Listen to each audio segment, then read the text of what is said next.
Hi, everyone, and welcome to today's session on how to ace the acquisition job interview, which is part of the 7 Cents How Far Can You Go webinar series. My name is Mindy Priyan, and I am the Executive Vice President of Talent Acquisition with 7 Cents Consulting. For those of you that don't already know, 7 Cents is the leading company that provides acquisition consulting services to agencies across the federal government. And today's session will be all about how to prepare for your job interview and how to stand out as a top candidate in the acquisition field. Before we get started, just some light housekeeping. All attendees are on mute, but if you'd like to communicate with us, you'll notice that there's a question field on the GoToWebinar control panel or a question mark icon on your mobile device. Please use the question feature for any questions you have for our panelists, and we will try to address those during the question and answer portion of today's webinar. Also, I'd like to mention that this webinar is being recorded and all registered participants will receive a link. Now, before I introduce our discussion moderator and who will in turn introduce our group of esteemed panelists, I'd like to launch a quick poll to help us understand who is in our audience today. So please take a moment and tell us about yourself. I'm going to launch the poll here. So let us know if you're an active job seeker or a passive job seeker, a student, a recent grad, career changer, already working in the acquisition field. You'll probably select more than one. Go ahead and I'll give you all a second to kind of tell us who you all are, and numbers are kind of jumping around a little bit, but it looks to be that about half of you are practitioners that are already working in the acquisition career field, and about 30% of you are students, recent grads, and the rest of you are career changers. So terrific. Thanks for participating in our poll. It's great to see such a variety of people who are excited about breaking into and developing within the acquisition career field. So without further ado, I would like to introduce today's moderator, Mike Smith. Mike is the Chief of Quality, Compliance, and Risk Management with 7 Cents, and he will introduce today's panelists and jump into today's content. Mike, it is all yours. Well, thanks, Mindy, and welcome everyone. I do appreciate you all participating today. Without further ado, let me go ahead and introduce our panelists today.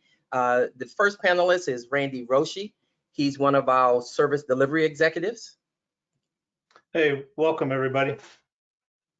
All right, Randy. And our second panelist is Mimi Wallace, I apologize. And she's one of our senior recruiters. Hello, welcome. And last but not least, Tony Detman, who is also one of our service delivery executives. Good afternoon. I'm looking forward to talking to all of you. Excellent. So welcome everyone. And again, to the panelists, I want to ask a question, but first and foremost, I want the panelists to know I'm going to address the same question to you, but for the audience, I would like to ask this question. What is your biggest struggle during interviews? When you're in an interview session, what is your biggest struggle? And this question, I'm going to look for responses also from the panelists. So if you could just type in some of your responses in the chat, or if you are using your cell phone, just the question icon, just type in some of your responses. What is your biggest struggle when interviewing?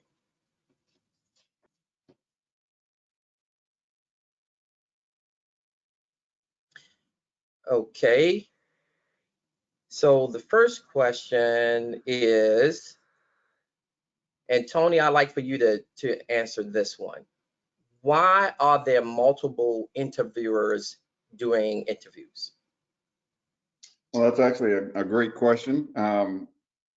What really happens is it really kind of depends on what the company is looking for. So if we're looking for specific kind of jobs where the person's going to be in and they're going to be working something, then that's generally when you'll have one person interview or maybe two people interview. I may grab another service delivery executive or someone from my team to assist me. But if we're looking for someone that's got greater potential, that could be in multiple different roles, and we want to make sure that this is a fit for the company and that we are a fit for that person, then we'll bring in more people to have at that interview just so we can make sure that we're a good fit for them and they're a good fit for us. And it allows them to kind of meet a few more of the team members instead of just the hiring official. So that's kind of my take on that. Okay, all right. Randy, you want to chime in on that, or I do have another question that just came in. Let's hear the second question, Mike. Okay, so the second question is, it's kind of funny. Why do interviewers ask strange questions? Well, that also is a great question. I wouldn't say that I ask strange questions, but we try to find a way to get the folks we're interviewing to open up and to be candid with us.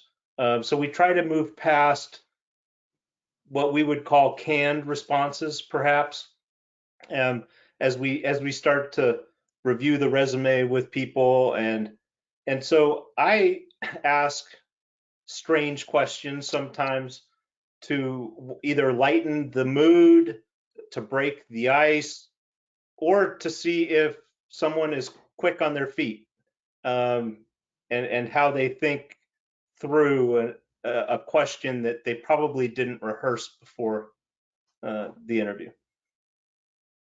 Okay, all right. So let's see. Here's one more question. A person struggles with providing the right information and not too much, so they're not always sure. So Mimi, could you address that one? Sure.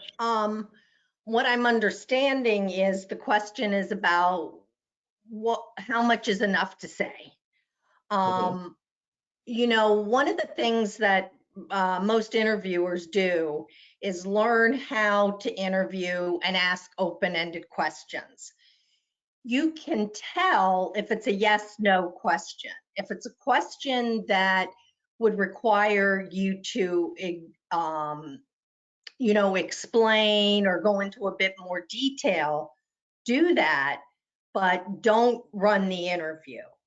Just answer the question in a couple of sentences, and your answer may prompt additional questions. Okay, all right. Let's see.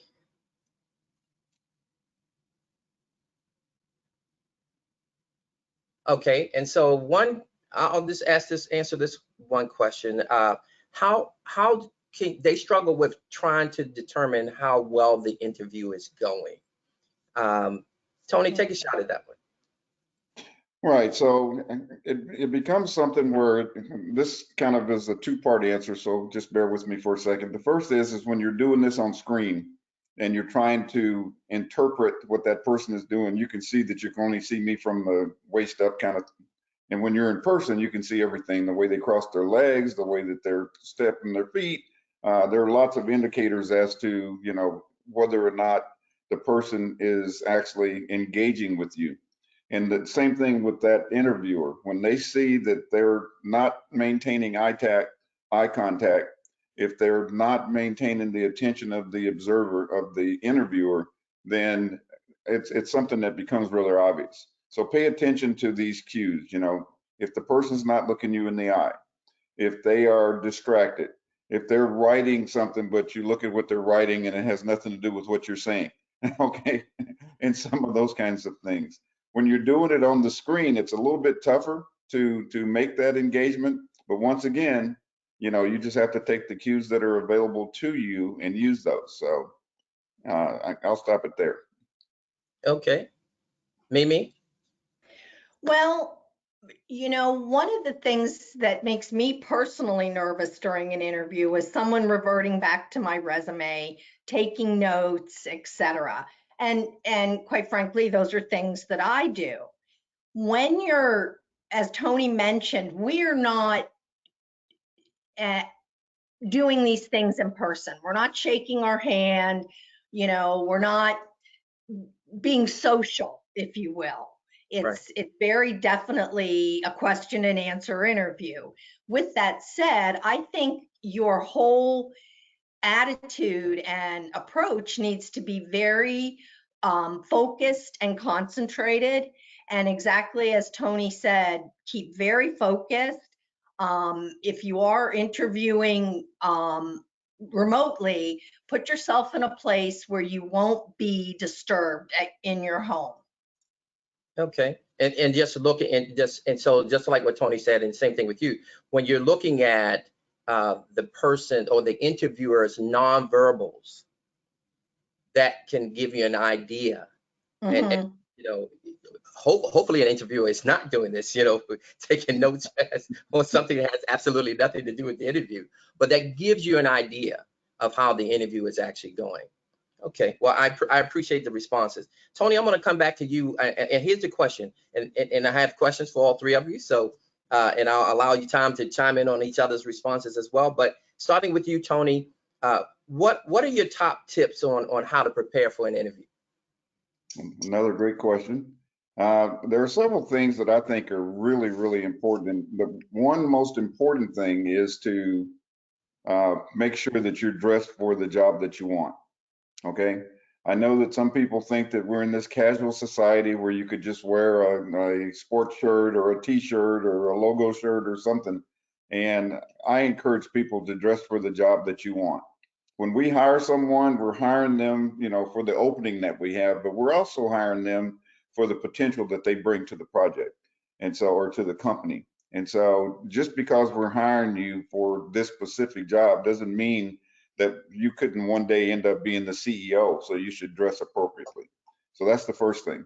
The second thing is just kind of the way that you greet your interviewer. Just, the firm handshake if you're meeting in person, the eye contact as you're having these conversations, and making sure that you answer the question that's asked. I know some people are taught that you come in with your canned answers, and regardless of what's asked, you make sure you get these things in. And I'm not a proponent of that. I prefer that you actually respond to the questions that I asked you. And then the last thing that I'll do just for right now is kind of practice your answers to a couple of things that you know are going to show up.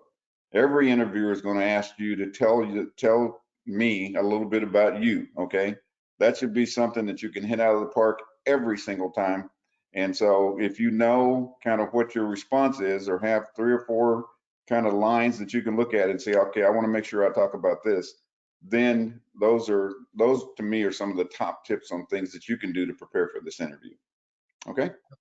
Okay, excellent. So dress for success, so to speak, right? Because even though you're being interviewed for a specific position, that doesn't mean that you won't exhibit potential for another opportunity that the company may have. Absolutely. And obviously, as you mentioned too, in this virtual world that we're currently in, eye contact is extremely important. A lot of times people can get distracted during an interview that's being done electronically, and so you want to be in that right environment. You want to practice, etc. So I do appreciate those responses. I want to move to Randy. So Randy, what are some of your favorite interview questions? And then I'd like for you to tell me why. That's a great question. So I'll start by saying that when I'm interviewing, there are 4 basic questions that I'm trying to answer for myself as the interviewer before I make a hire or a no hire decision. So I need to answer whether or not a person is a good fit for the role and for the company. I need to answer whether or not I think the person is being truthful on the resume. I always have to ask myself whether or not I'm potentially increasing workplace security and safety or decreasing it. And then finally, I ask myself, is this somebody that I want to spend the next 2 years or 3 years working beside every day? And so to do that, I really favor scenarios. So I'll give you a quick example. If I was interviewing someone for a position within the project management area of expertise, and it doesn't really matter whether it's a senior or a junior position, I might start by saying, I'm your government client, and here's your task. We're going to build a birdhouse in my backyard. Where are you going to start? What are your thoughts? What are you going to do?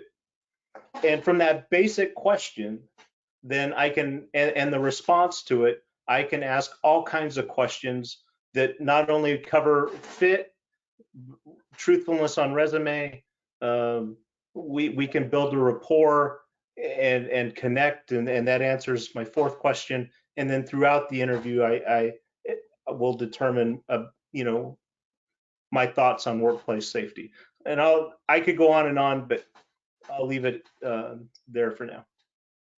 No, I appreciate that, Randy, because oftentimes during interviews, we're focused on the position that we're trying to fill. And so we're looking for whether or not that person has the right qualifications and some certifications if that's required for the position.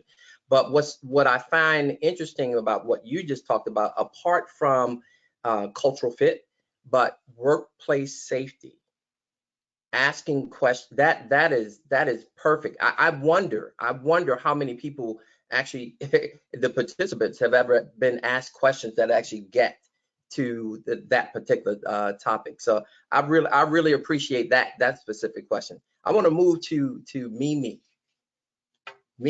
our senior recruiter. So Mimi, what are some examples of mistakes that you've seen with candidates that they make during the interview process? Well, let's see. I've hired hundreds of people in the past few decades. There are some that really stand out. Predominantly, they go with appearance. Those are the first ones that I remember, because sometimes I had to, stifle a chuckle. I had a gentleman come in several years ago at a tech company, and it was a very relaxed environment. People wore shorts, but we did say dress professionally. Well, he came in with with a button down shirt, and he had his tie outside the collar. I remember his name to this day. That has always stuck with me, because part of what I do is prep people and say, let's dress professionally. Let's make sure, your interview area is clutter-free, etc.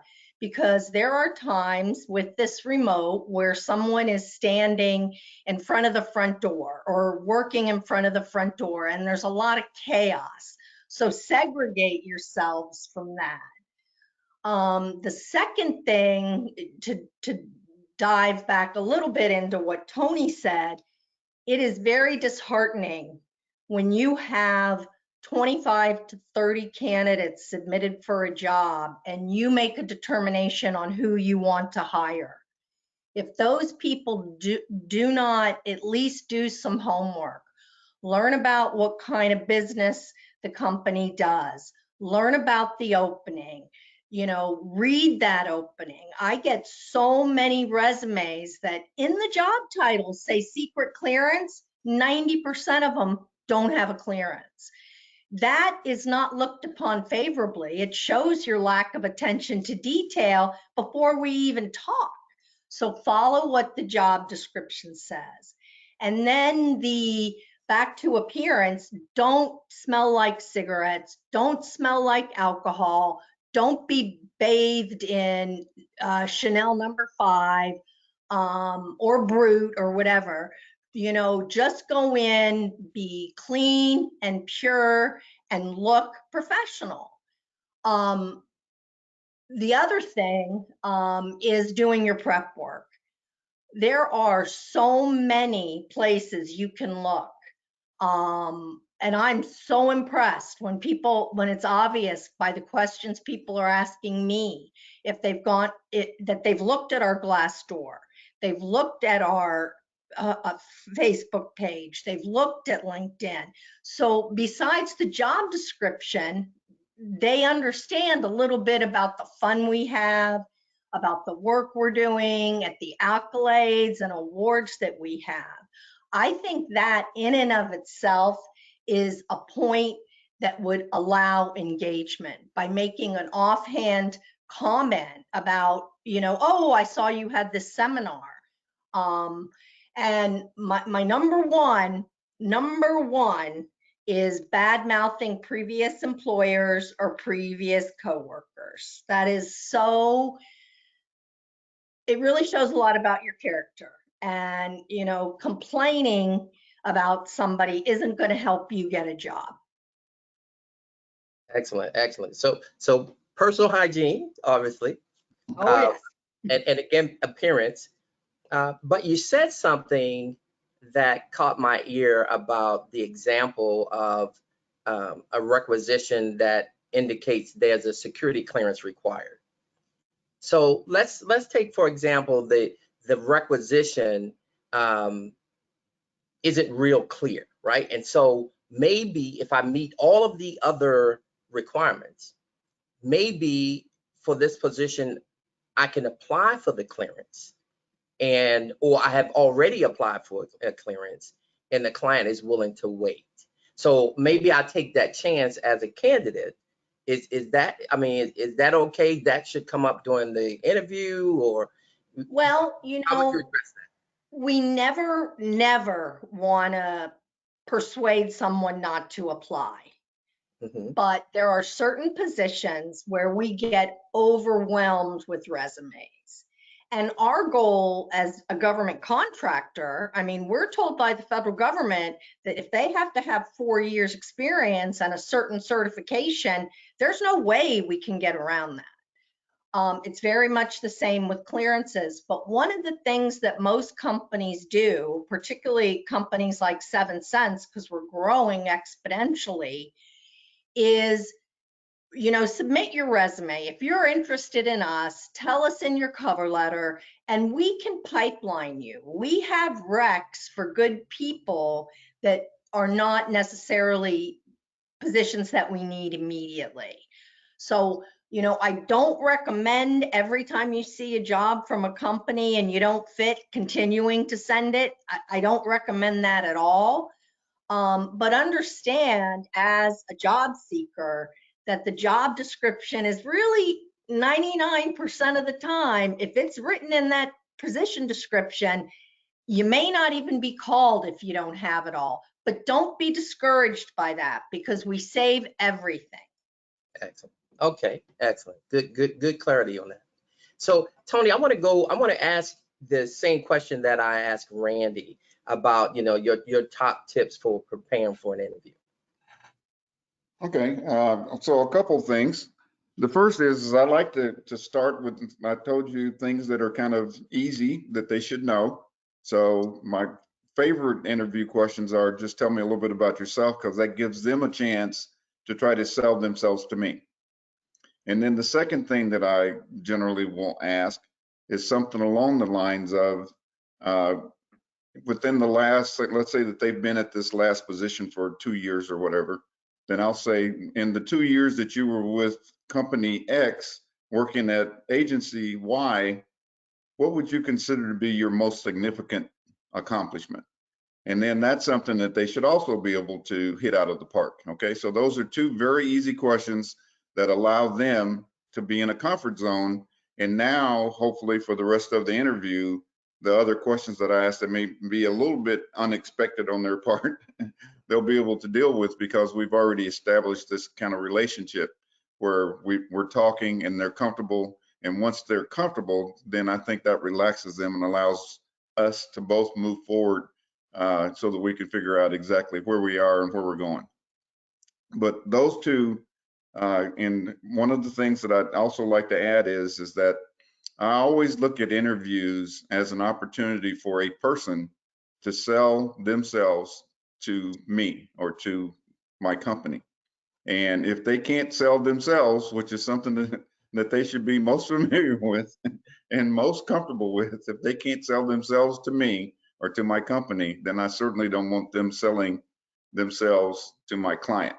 And so that's really what I'm looking for. And I use that as kind of my criteria for if they're going to be able to move beyond this point. But I'll stop there. Now that's good, Tony.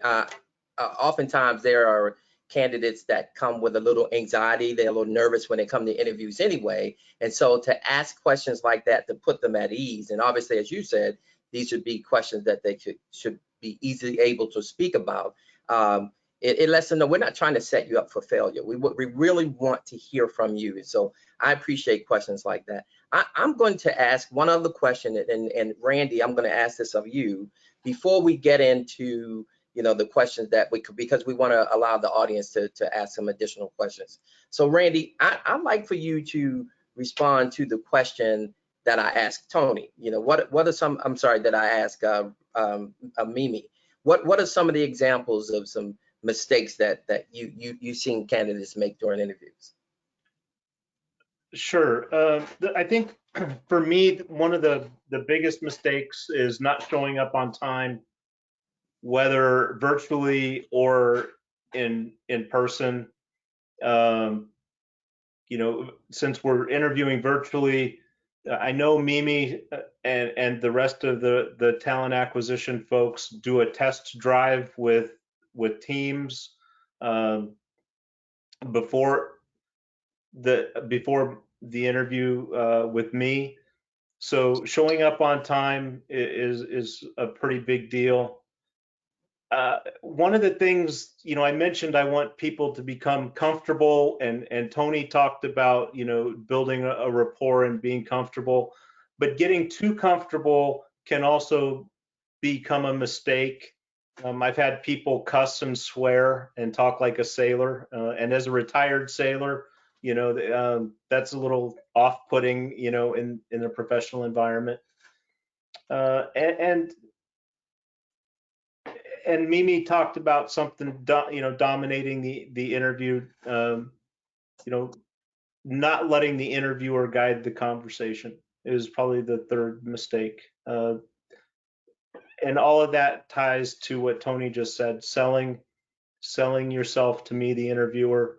And if you can do that professionally and succinctly, then I'm more likely to put you in front of my client to sell my company to the clients. Okay, so Mike, I wanted to add one thing, if you don't mind. I hear this back on interview follow-up with many of our hiring managers. Candidates who are trying to control their anxiety or their nervousness or their excitement have to temper themselves. But make sure that when you're tempering yourselves, you are still engaged and show a positive energy level. There are people who come in, they throw their briefcase down, they stretch out on the table. Be very poised and be very excited. Be excited that you've been invited in for this chance to sell yourself. Okay, so I mean, actually showing appreciation for the time that. Exactly. Yes, and sometimes even saying thanks, right? So I appreciate that.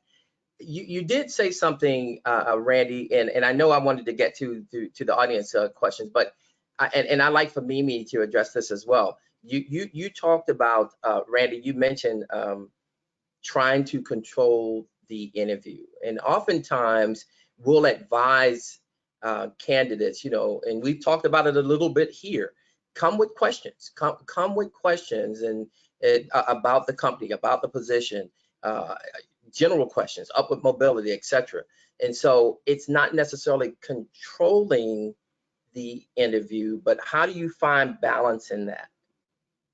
So I find balance, Mike, by explaining the interview process at the very beginning. So I'll introduce myself to the person, give them a chance to introduce themselves to me, and then I'll lay out what I think the interview is going to look like, right? We're either allocated 30 minutes, 45 minutes, an hour, and I'll explain that, I'm going to ask questions. If it's a panel interview, this is the order. We'll start with fit for role and then transition to fit for company.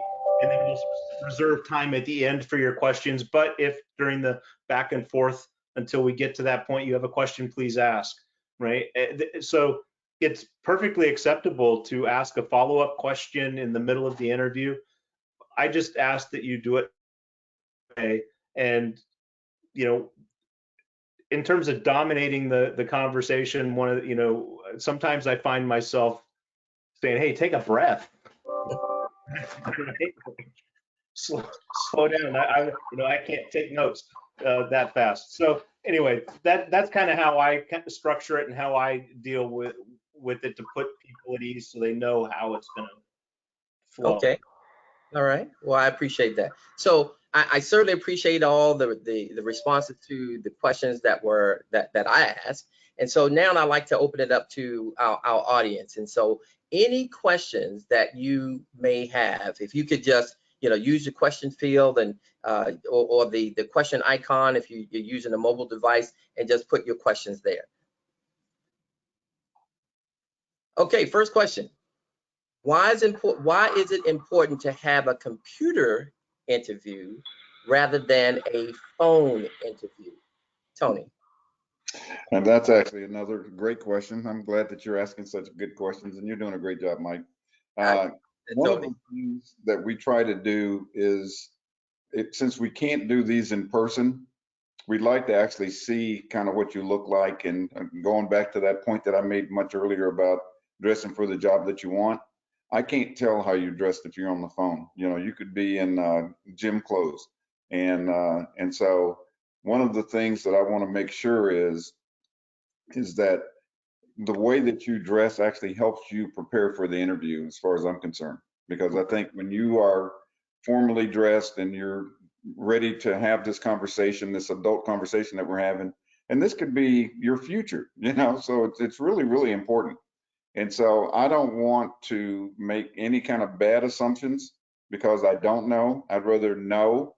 And so when I can see you, I think I know. Since I can't be with you, then this is the closest that I can get to being able to see you and at least see your facial expression, see if you smile, see if you, are serious, whatever it is. I can tell that by having this video webcam versus just talking to someone on the phone. So yeah, I have done phone interviews, but I use that maybe as a screening interview.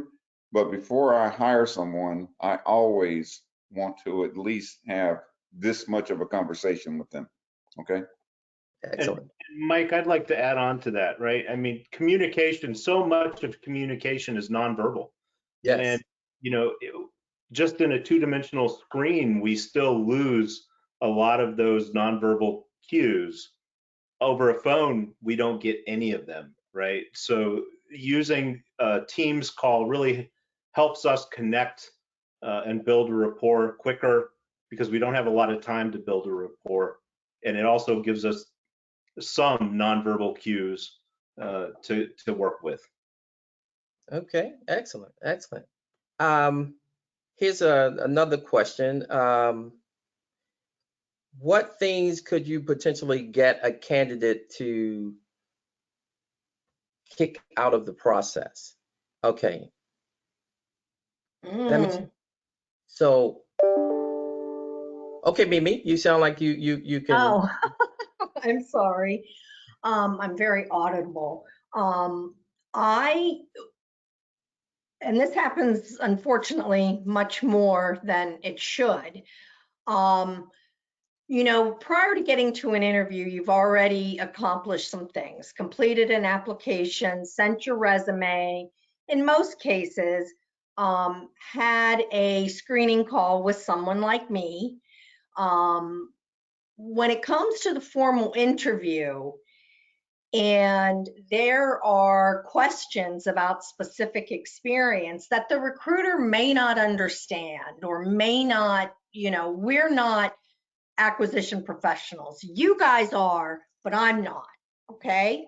So what that means is there are times where I hear back from hiring managers that the details of the resume or the dates, things that are really in the nitty gritty, aren't right.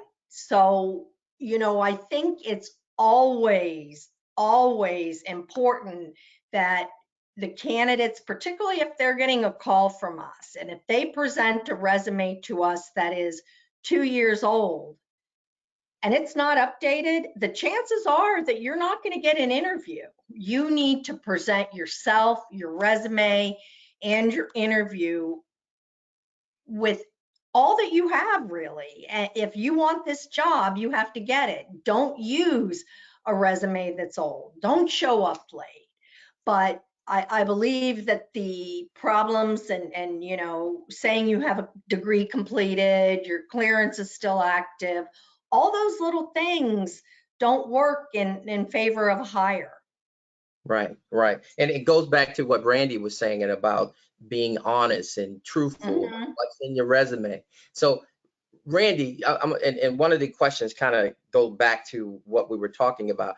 The first question we asked before we started the round robin, and that was about the strange questions, right? So can you give an example of what would be considered a strange question? Sure. So Mike, pretend for a second that I'm interviewing you. All right. You willing to play along? Yes, let's go ahead. So you're familiar with bicycles, right? I am, yes. Okay. So can you tell me what part of a bicycle would most closely resemble your personality and why? Okay. So I would say the seat. And the reason why I would say the seat is because that's where the support is. And I like to be viewed as a supporter, somebody that's an integral part of the team. And so it doesn't matter if we're moving chairs or other equipment around. It doesn't matter if I'm trying to help you solve the most complex mathematical question. Equation. What I'd rather do is be considered as a supporter. So the seat would be my response. And that's a great answer, right? And for my part, I like bringing lots of different groups of people together and getting everyone to row in the same direction and work towards a common goal. So I tend to think of myself as, the handlebars is what would describe my personality, or that annoying little bell on the handlebars, the get out of my way, right? One of those two on any given day, right? So there's except for a non-answer, there's no right or wrong answer, but it gives some insight to me. Can you think on your feet? How do you think of yourself? And then we can have even a follow-on conversation or question or two as a follow-up to that. So that would be one of the strange questions that I would ask. I think it's a great question. I don't think it's a strange question. I also believe that it can also help determine cultural fit. So that's a great question. Here's another one from the audience. It says, interviewers usually ask if individuals have questions. So what are some good questions to ask? Tony. So there are a lot of good questions that people can ask, but the key thing is they're really trying to learn a little bit more about the company or about the specific job that they have. So if that's the focus, if those are the kind of questions they have, then they're in the right ballpark. I like people that ask me on this team, what would my role be? Who are some of the other people on the team? Do I have any idea on what some of those personality types that are on that team? And those are kind of important things. The second thing is from a company culture perspective, they sometimes will ask you, how do you like working for 7 cents? And that gives me a chance to do a little bit of kind of building up the reputation of 7 cents, but it gives them a chance to find out more about what it is that they're getting into. And I always emphasize way back at the start of the interview that I realize that as we are evaluating them, they're also evaluating us, okay? They want to see if this is a good fit. They may be spending the next 15 years with us, 5 years, 10 years, whatever. And so, you know, if we're going to make that decision with a half an hour or 45 minutes or an hour interview, as Randy said, then it helps them to get a bit more information to make that decision.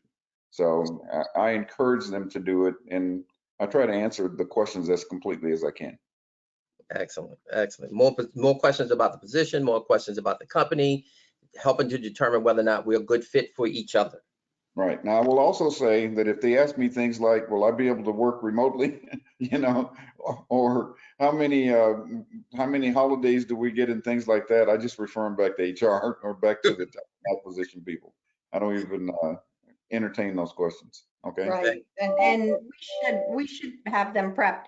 You know, Mike, I have a thought on this, and it kind of just popped in my mind.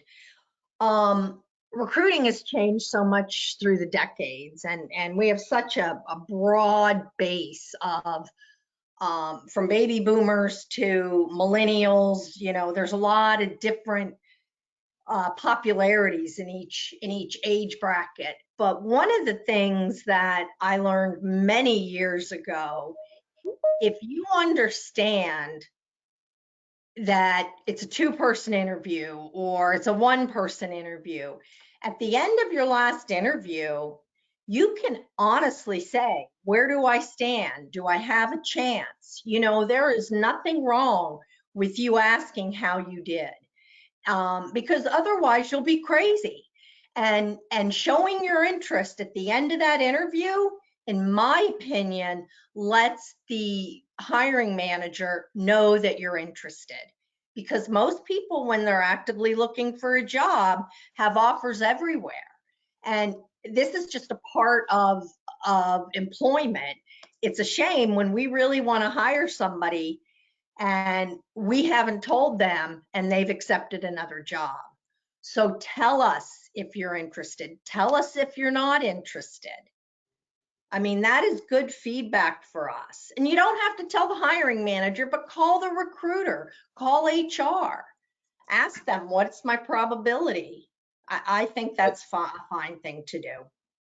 Excellent. So I know we're running out of time. I'm sorry. Can I have one thing?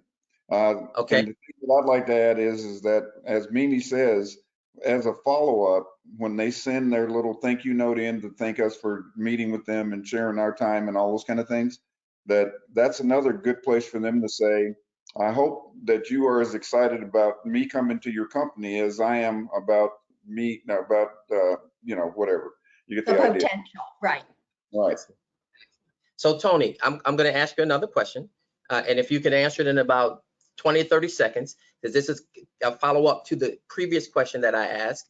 Is it okay to ask questions about the expected salary or the length of employment if it's based upon the terms of a contract? Are those good questions to ask? So I will tell you what I do, and this is just me, is if I know that this job has a contract and that contract is going to be around for 5 years, we'll talk about that. If it's going to be around for a year, we'll talk about that. But I won't discuss salary. That's something that I allow HR to do. They should have already kind of known what the salary is that I have available and make sure that I get candidates that are in that arena. So I don't, you know, that's something that they need to have a conversation with the recruiter or with HR about, not with the hiring manager. Okay. Now I will make that decision eventually, but they kind of know what the parameters are that we're working within. So. Okay. All right. Well, perfect. Well, listen, I do appreciate Randy, Mimi, Tony. I appreciate your time and your responses to the questions. I hope it was very beneficial to the audience. Please roll all of the 7 tips. We want to leave these 7 interview tips with you. So if you could just put all 7 of them up there. We talked a little bit about all of these, and so I won't go through each one of them, but I will highlight just a couple of them. And that is, we emphasize the importance of knowing something about the company and knowing something about the position that you're interviewing for. We mentioned, and Randy specifically talked about, you know, he likes to ask questions that allow you to be candid. And so it's okay to share stories that, you know, storytelling makes it real and it's easy, and it makes the interview process a little bit more easier for you. We also talked about preparing several questions for the interview, but preparing in general. Make sure that you show up on time, whether it's via the the electronically, or if you're showing up in person, especially in the National Capital Region.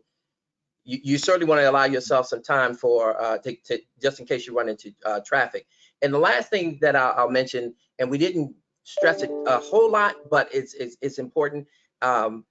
Send a thank you note. I mean, something very, very simple. My daughter, I used to sing this little song about please and thank you are the magic words. And so that's kind of a ribbon on the gift, a ribbon on the package. It just wraps it up all nicely. And so with that, I really appreciate your time. Thanks to the panelists again for your participation and your time. And Mindy, over to you. Thank you. Awesome. Thank you, Mike. And thanks everyone for attending today's session. So as promised,